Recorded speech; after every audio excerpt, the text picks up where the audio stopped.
За сайн байна уу. За асрах үйлчилгээнд дэр хуулийн төслийг харахаар дотор нь нэг ийм залт байлээ. Жирэмсний болон төрсний дараах үеийн ахуйн асаргаа нөхөн сэргийг дэмжлэг сэтгэл зүйн нийгмийн хамгаалал шаардлагатай болсон их нярааг хамруулахар заасан байгаа тий. Тэгэхээр энэ дэр сэтгэл зүйн нийгмийн хамгаалал шаардлагатай болсон гэдгээ яг яаж тодорхойлох вэ гэдгийг наривчлсан процесс бол яг хуулийн төслөөр бас таараахан тусгатаагүй учраас тодруулах гэдэг. Нөгөө талд болохоор одоо байгаа олон нийтийн оролцоонд түшиглсэн нийгмийн халамжийн үйлчлэгээ дотор асрахтай холбоотой заалтууд байдаг. Хувилбарт асрах үйлчлэгээ гэдээ бид нар бас ярьж байгаа тий. Тэгэхээр энэ асрах үйлчлэгээний тухай энэ хуулийг одоо энэ үзэл баримтлалаар хэрэгжүүлээд батлаа гэхэд одоогийн энэ саяхан өргөн барьцлаар 40 өдөр нийгмийн халамжийн тухай хууль яригдсан. За тэгээд дахиад дагалдаад олон нийтийн оролцоонд түшиглсэн нийгмийн халамжийн үйлчлэгээний асуудлууд яригдчихэж байгаа.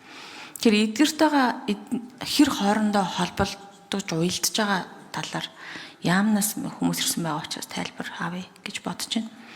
За бас нэг зүйл нь болохоор ямар төрлийн асрах энэ дэр бол ахуйн асрах үйлчлэгийг бас ярьж байна те. Бид нар ер нь энэ асаргаа гэдэг асрахгүй сувилахгүй орчим хоорондоо тустай ойлголт л доо. Асардаг нэг өөр мэрэгжлийн хүмүүс сувилахгүй нэг өөр те. Тэгэхээр энэ зааг ялгааг аль хүртэл тодорхойлж байгаа. Энэ нь нөгөө зөвшөөрлийн тухай хууль болон ямар зөвшөөрөл лиценз үйлчлэгийг шаардахаар тусгацж байгаа олон улсын туршлагууд бас байгаа гэдээ дурдаад байна. Тэгэхээр тэндээсээ бас тодруулъя. Асрагч нараа яаж бэлдэх тухай ямар төсөөлөл байгаа вэ? Асаргааны мэрэгжилтэн, асаргааны ахлах гэд ингээд ялгцсан байл та. Тэгэхээр энийг хооронд нь ямар ялгаатайгаар зохицуулах юм? За 3 дугаарт нь болохоор одоо энэ сургуульд явж чадахгүй байгаа бэрхшээлтэй хүүхдүүд байгаа. Хөгжлийн бэрхшээлтэй хүүхдүүдийг дэмжих төв гэдэг нэртэй ийм төв байна. 11 төв билүү одоо үйл ажиллагаа явуулж байгаа. Тэр төвүүд бол одоо дунд сургуульд энэ насны хүүхдүүдийг өдөрт зарим функцийг харахаар асарж байгаа. Зарим функцийг харахаар боловсролын дэмжих үйлчлэг үзүүлж байгаа. Тэгэхээр яг тэр дотор жишээлбэл ялгаж цаалах нэг асуудал яригадаад байна. Тэгээ яаж ялах юм? Энэ хуулиар тэр бүтэцтэй яаж уулзах? Яагаад бол энэ хууль чинь бас хөгжлийн бэрхшээлтэй хүний асуудлыг хөндөж байгаа учраас тийм.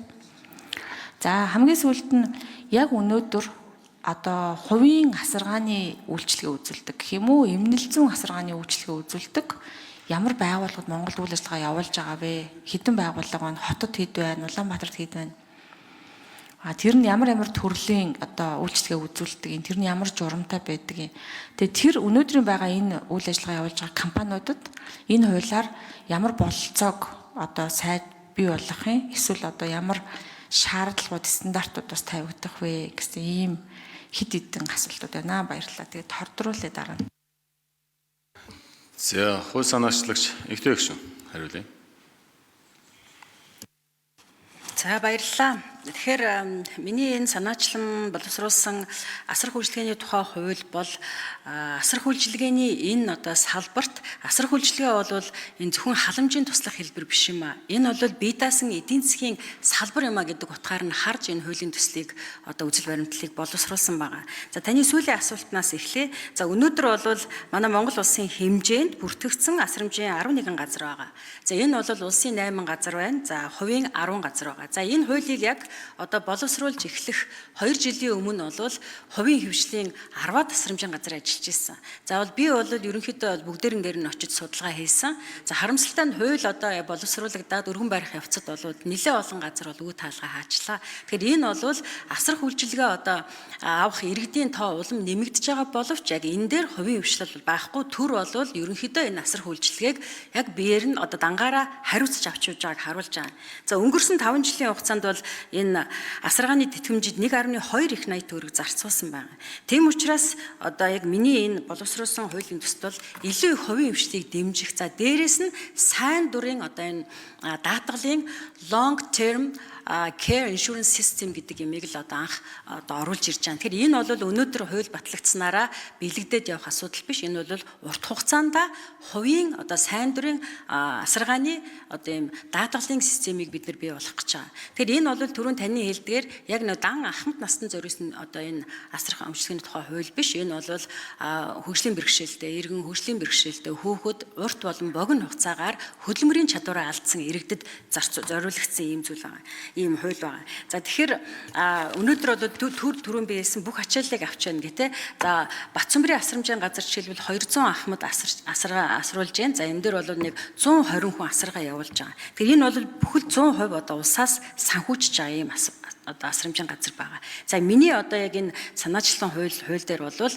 хувийн хвшлийг оруулж ирнэ. За тэр дундаа маш олон одоо бид нар энэ хуулийг боловсруулж байхдаа санхүүгийн одоо маш олон судалгаануудыг тусгай одоо байгууллагуудаар хийлгэсэн байгаа. Тэгэхээр энэ дээр бол хувийн хвшил бол яг энэ хуулийг хүлээж байна. Бид нар энэ хувийн хвшлэр энэ дээр ингээд оролцох гэхээр өнөөдөр яг хуулиар бол баталгаажсан биш байгаа. Тэгэхээр дөрөв яга 10 20 газар одоо хаалгаа хаач вэ гэвэл яг нөө хууль эрх зүйн орчинд одоо тодорхой яг ийм лицензгүй байгаад байгаа. За нэгт энэ дээр хуулийн дээр бол лицензийг олгохыг бол энэ засгийн газар за нийгмийн хамгааллын хөдөлмөрийн яам, эрүүл мэндийн яам ингээ хамтарч одоо олгоно гэдэг зааж өгсөн байгаа. За хоёрт нь тэр яамныхан бас саран чулуун гишүүний асуултанд тодорхой одоо яг өнөөдрийн яг зарцуулагдж байгаа хууль дүрмийнхаа юун дээр бол тайлбар өгчөөрэй. За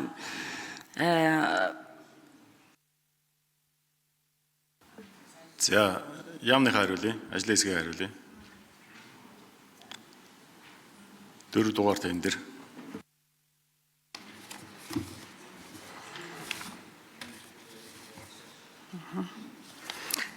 За саран чулуун гишүүний асуултанд хариулъя. Гэрүүл хөдөлмөр нийгмийн хамгааллын яам отгон бэлэг Ахмад насны тухайн хууль 24 онд нэмэлт өөрчлөлт ороод 25 оноос хэрэгжиж байна. Тэгээ энэ хуулийн хүрээнд бол асаргааны хувилбарт үйлчлэгээ гэдэг үйлчлэгийг 25 оноос эхэлж хэрэгжүүлж эхэлсэн.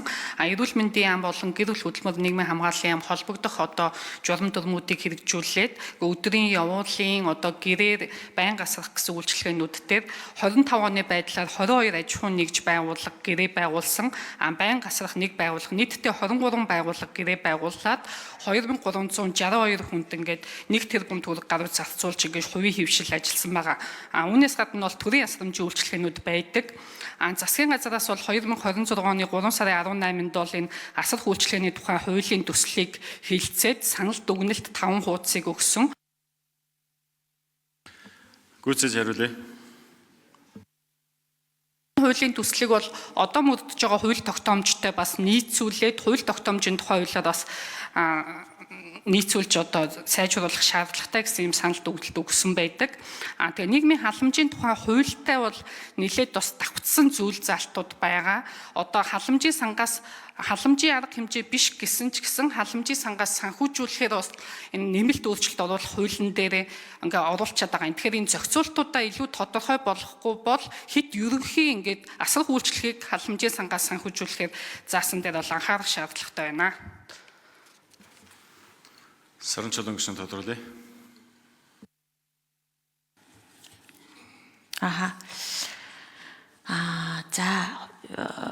Нийгмийн халамжийн тухай хууль за мөн энэ одоо байгаа хууль эрх зүйн хүрээнд нийцүүлэн уялдуулах шаардлагатай гэж байгаа юм байна. Тэгэхээр зарим хэсэг нь бол байна. Бид нар өргөн барих чинь зарим хэсэг нь бол байхгүй гэсэн ингэж ойлголоо.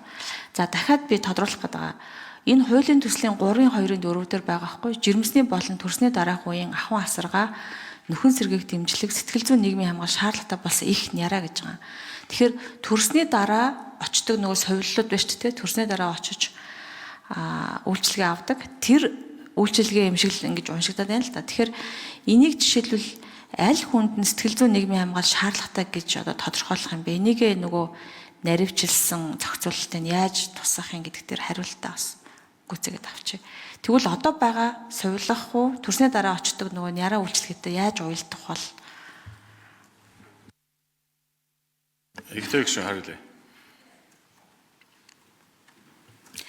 За энэ хуулийн дээр бол бид нар бол яг энэ судалгааг бол хийсэн. За одоо бол яг ингээд нөх хүний эрхийн үндэсний комиссийн судалгаа байна л да. Тэгэхээр энэ дээр бол ахмад насны судалгааг ихэвчлэн бол харсан. Гэхдээ жирэмсний болон төрсний дараах одоо энэ сэтгэл санааны одоо энэ өөрчлөлт бол маш өндөр байдаг. За яг энэ бодиттой судалгаан дээр бол нэг 30% нь одоо эмэгтэйчүүдийн сэтгэл санааны хямралд ордгоо гэж ингэж үздэг. За энийг бол яг хэн одоо тодорхойлоод байна гэдэг. Өнөөдөр одоо хууль эрх зүйн орчинд яг мөрдөгдөж байгаа хуулиар болвол эрүүл мэндийн байгууллага энэ одоо судалгааг хийгээд энэ одоо юг дүгнэлтийг гаргадаг. Тэгээ энэ дүгнэлтийг гаргасны үндсэн дээр за энэ хүн асаргаа сувилгаа авах шаардлагатай байна. Энэ хүнд сэтгэл зүйн сувилгаа өгөх шаардлагатай байна. Энэ хүн асрамжинд очих шаардлагатай байна. Энэ хүн халамжийн тэтгэлэг авах шаардлагатай байна гэдэг тодорхойлтыг хийсний үндсэн дээр тэр тодорхойлтод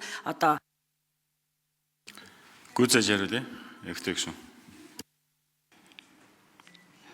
Тэгээ эмнэлгүүд бол энэ тодорхойлтыг мэрэгжлийн баг тодорхой гаргаж байгаа шүү дээ. Тэгэхээр бид нар бол хуулийн дээр бас яг энийг дахин зохицуулт хийлгэж өгсөн байгаа. Тэгэхээр хуулиар бол нөгөө зохицуулт өнөөдөр явагдаж байгаа энэ хууль эрх зүйн орчин болвол бас яг энэ дүгнэлт гаргах дээр бол манайх бол хангалттай сайн явж байгаа учраас энэ дүгнэлт бол цаашаа үргэлжлээд явна. Тэгээ энэ дүгнэлтийн үндсэн дээр бид нар хувийн эвшил болон төр хувийн эвшлийн түншлэлээр байгуулагдсан энэ асар хүчилгээний газруудаар үйлчлэх эрх зүйн зохицуулт нь нэгдэж байгаа.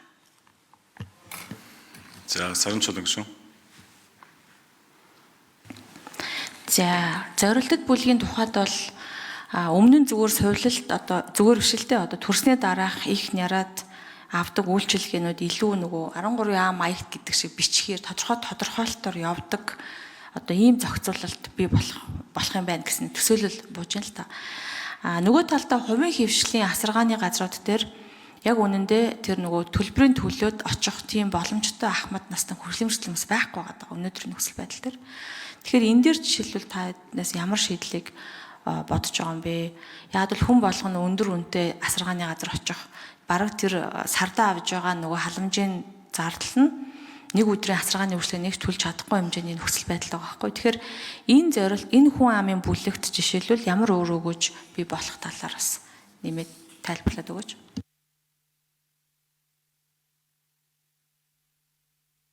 Хэн хариулах вэ? Эгтэгшн. За өнөөдөр бол би түрүүн бас яг хуулийнхаа эхэнд хэлсэн асаргаа болвол ерөнхийдөө халамж хэлбэрээр явж байна. Яг энэ хуулийн ганц гол концепц нь ирээдүйд бид нэр баталгаатай өнөөдөр ахмад настан болон хөдөлмөрийн чадвараа алдсан иргэд бол зүгээр л оршиж байдаг. За халамжаас халамжаа аваад амьдрч байгаа. Гэтэл энэ хүмүүс чинь эрүүл идэвхтэй амьдрах ёстой. За дээрэс нь энэ хууль маань хэрэгжснээр эмнэлгийн ачаал буурна. Яг бас эмчилгээнд зориулагдсан тэр үнэтэй эмчилгээг авах эрүүл мэндийн даатгалыг авч хэрэгжилж байгаа байхгүй. Тийм учраас асрамжийн ийм газруудад очисноороо эрүүл мэндэд эмнэлгийн орны хэрэгцээ жинхэнэ хэрэгцээндээ хүрнэ гэсэн ийм судалгаа бас гарсан байгаа. За тэгэд яг төлбөрийн чадваргүй иргэдэг яах юм бэ гэх. Өнөөдөр бол Батцөмбөр дээр бол төлбөрийн чадваргүй иргэдэг улс 100% зааж байгаа. За ахмадын тэтгэвэр тэтгэмж 30% нь бол яг энэ асаргаанд нь явж байгаа. Тэгэхээр өнөөдөр бид нар бол энэ миний яг концепцоор бол Гүйцээж хариулъя. энэ засгаа сайжруулж нэг хүнд ноогдох дотоодын нийт бүтээгдэхүүнийхээ сайжруулснаар хүмүүс маань энэ төлбөртэй эмчилгээг авах боломж нь бүрдэх юм аа. Өнөөдөр яагаад ингээд мөнгөн эдийн засаг гэдээ улс орон даяарын дэлхийн нийт ингээд энэ асрах үйлчлэгийг асархан эдийн засаг гэж хараад байна вэ гэвэл төлбөрийн чадвартай нэг улсын хөгжлийг нь харуулж байгаа байхгүй. Тэгэхээр хүмүүс өнөөдөр яг халамжаас хараа за өнөөдөр би ингээд улсын халамжинд очиод твтчихнэ гэж бодох биш. Өөрсдөө бас энэ хувийн даатгалын систем сайн дурын даатгалд бол даатгуулснаар магадгүй нэг гэр бүл сардаа 100 мянган төгрөг өгөөд авах юм бол тэр хүн асрамж авах нөхцөлд бүрдсэн насан дээрээ хүрэх юм бол тэр даатгалаа эргүүлж хэрэх боломжтой болно. За дээрэс нь маш их хариуцлагатай ийм нийгмийг бүтээх ийм анхан шатны зүйлийг тавьж байгаа. Бид нар дээр бол би түрүүний хэлсэн сайн дурын урт хугацааны даатгал бол магадгүй нэг хүн сардаа 20 мянган төгрөг төлөөд явж болно. Энийг бол хууль хэрвээ батлагдвал батлагдсны дараа сайн дурын даатгалын сан байгуул